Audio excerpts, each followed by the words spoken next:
Manifesto of the Communist Party by Karl Marx and Frederick Engels, February 1848.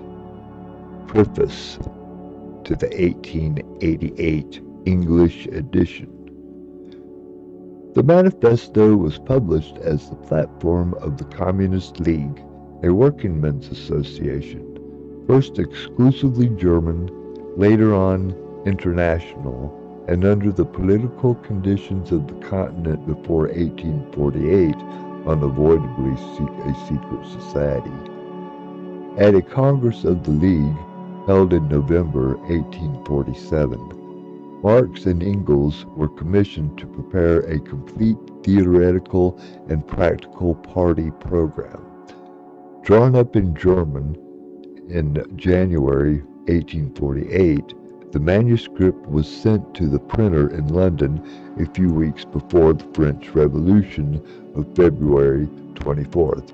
A French translation was brought out in Paris shortly before the insurrection of June 1848. The first English translation by Miss Helen Macfarlane appeared in George Julian Harry's A Red Republican, London, 1850. A Danish and Polish edition had also been published.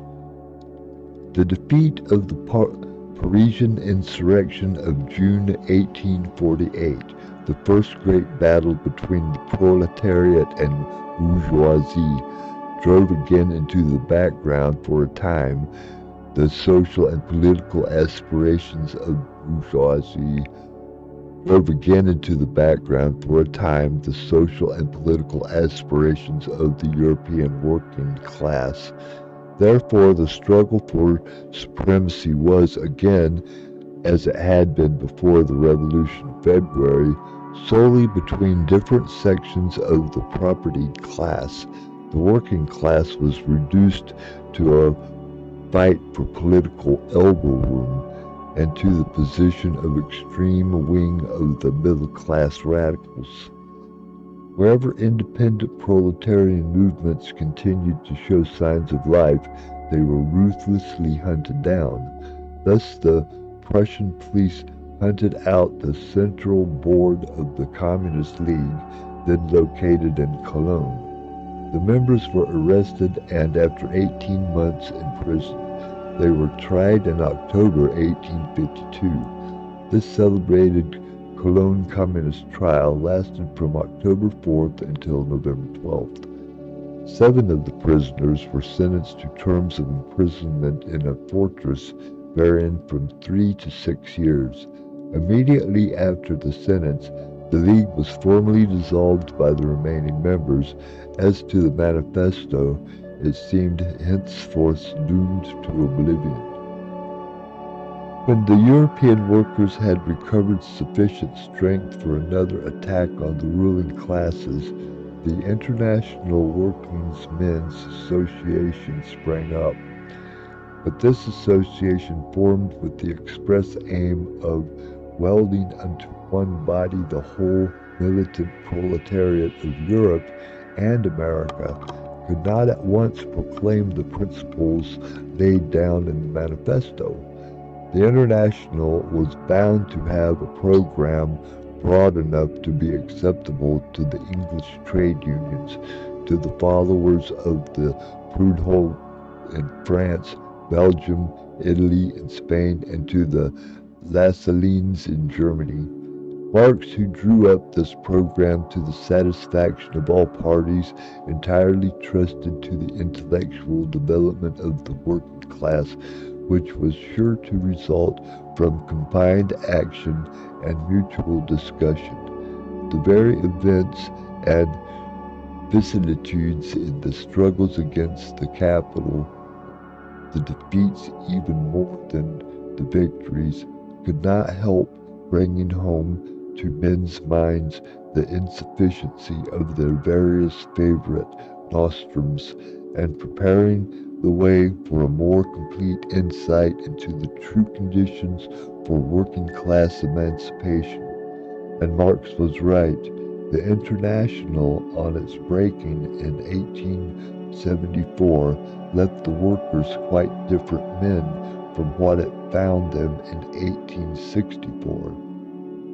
Proudhonism in France, Lassalleanism in Germany were dying out, and even the conservative English trade unions, though most of them had long since severed their connection with the International, were gradually advancing towards that point at which, last year at Swansea, their president, W. Breven, could say in their name, "Continental socialism has lost its terror for us." In fact, the principles of the Manifesto had made considerable headway among the working men of all countries. The Manifesto itself came thus to the front again. In 1850, the German text had been reprinted several times in Switzerland, England, and America. In 1872, it was translated into English in New York, where the translation was published in Warhol and Kaufland's Weekly. From this English version, a French one was made in the Socialites of New York. Since then, at least two more English translations, more or less mutilated, have been brought out in America, and one of them has been reprinted in England. The first Russian translation, made by Baggins, was published in Herzen's Kolokol office in Geneva about 1863. A second one by the heroic Vera Zasulich, also in Geneva in 1882. A new Danish edition is to be found in Socialdemokratics Bibliothek Copenhagen, 1885. A fresh French translation in The Socialists, Paris, 1886. From this latter, a Spanish version was prepared and published in Madrid, 1886. The German reprints are not to be counted. There have been 12 altogether at least. An Armenian translation, which was to be published in Constantinople some months ago, did not see the light, I am told, because the publisher was afraid of bringing out a book with the name Marx on it, while the translator declined to call it his own production. Of further translations into other languages I have heard, but I had not seen. Thus the history of the Manifesto reflects the history of the modern working class movement. At present, it is doubtless the most widespread, the most international production of all socialist literature. The common platform acknowledged by millions of working men from Siberia to California. Yet, when it was written, we could not have called it a socialist manifesto. By socialists in 1847 were understood on the one hand the adherents of the various utopian systems, Owenites in England, Forsytes in France, both of them already induced to the position of mere sex, or reduced to the position of mere sex, and gradually dying out. On the other hand, the most multifarious social quacks who, by all manner of tinkering, profess to redress without any danger to capital and profit all sorts of social grievances, in both cases men outside the working class movement and looking rather to the educated classes for support. Whatever portion of the working class had become convinced of the insufficiency of the mere political revolutions and had proclaimed the necessity of total social change, called itself communist. It was a crude, rough-hewn, purely instinctive sort of communism. Still, it touched the cardinal point and was powerful enough amongst the working class to produce the utopian communism of Cabet in France and Wiltling in Germany. Thus, in 1847, socialism was a middle-class movement, communism a working-class movement. Socialism was, on the continent at least, respectable.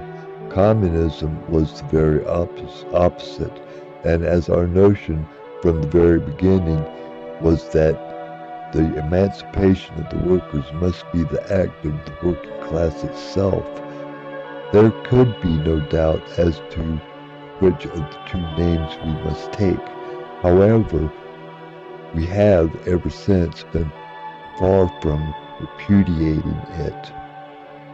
The Manifesto being our joint production, I consider myself bound to state that the fundamental proposition which forms the nucleus belongs to Marx.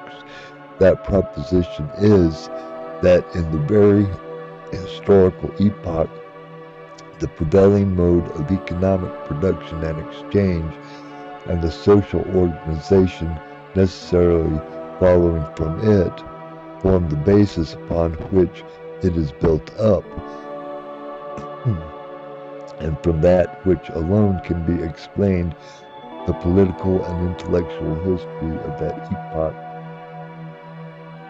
that consequently the whole history of mankind since the dissolution of primitive tribal society holding land in common ownership has been a history of class struggle, contests between exploiting and exploited, ruling and oppressed classes, that the history of these class struggles form a series of evolutions in which nowadays a stage has been reached where the exploited and oppressed class, the proletariat, cannot attain its emancipation from the sway of the exploiting and ruling class, the bourgeoisie, without at the same time and once and for all emancipating society at large from all exploitation, oppression, class distinction, and class struggles.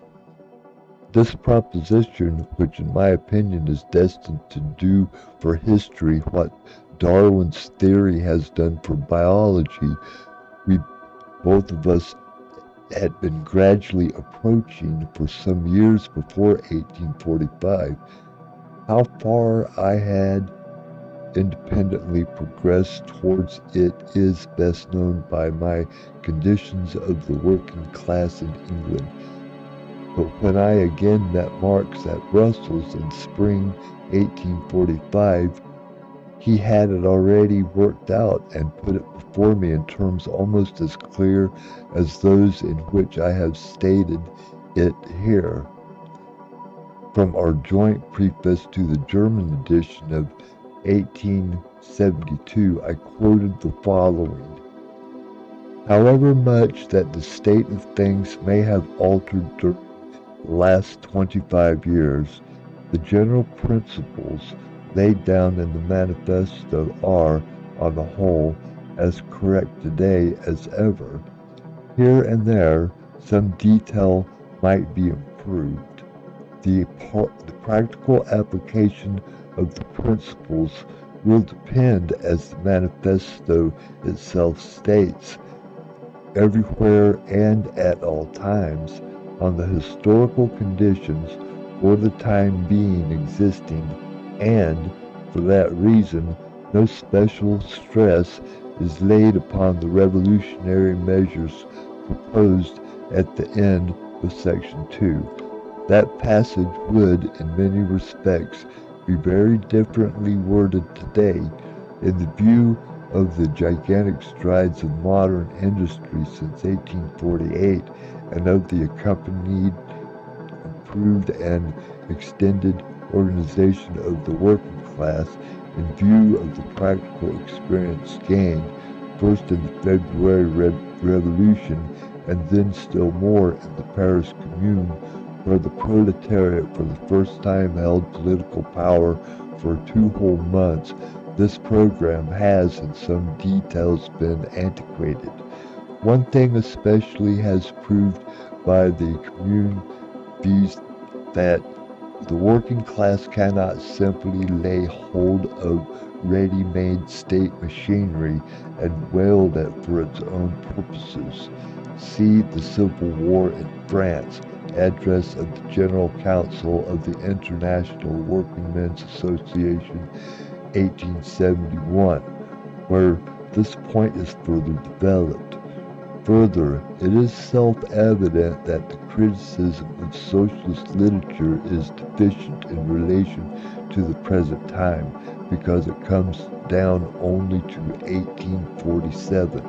Also, that the remarks on the relation of the communists to the various opposition parties, section 4, although in principle still correct, yet in practice are antiquated, because the political situation has been entirely changed, and the progress of history has swept from off the earth the greater portion of the political parties there enumerated. But then, the Manifesto has become a historical document which we have no longer any right to alter. The present translation is by Mr.